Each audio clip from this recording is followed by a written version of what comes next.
دین اسلام میں صدقہ ایک ایسا عمل ہے جو انسان کو مصیبتوں اور آفات و بلیات سے محفوظ رکھنے کا ذریعہ ہے۔ سرکار کریم صلی اللہ تعالیٰ علیہ وآلہ وسلم کے بے شمار فرامین صدقہ کی اہمیت کو اجاگر کرتے ہیں اور اس کی فضیلت کو واضح کرتے ہیں۔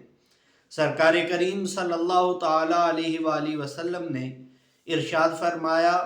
کہ الصدقۃ یرد البلاء، کہ صدقہ بلاؤں کو ٹال دیتا ہے، یعنی صدقہ دینے سے بندہ آسمانی و زمینی آفات و بلیات سے محفوظ رہتا ہے۔ اور ایک اور حدیث مبارکہ میں سرکار کریم صلی اللہ تعالیٰ علیہ وآلہ وسلم نے ارشاد فرمایا کہ اتقوا النار ولو بشق تمرۃ، کہ تم آگ سے، جہنم کی دہکتی ہوئی آگ سے بچنے کی کوشش کرو اگرچہ ایک کھجور صدقہ کر کے ہی ہو۔ گویا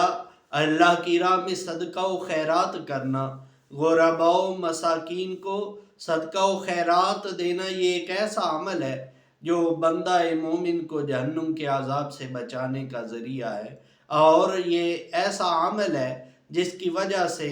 انسان ناگہانی آفات و بلیات سے محفوظ و مامون رہ سکتا ہے۔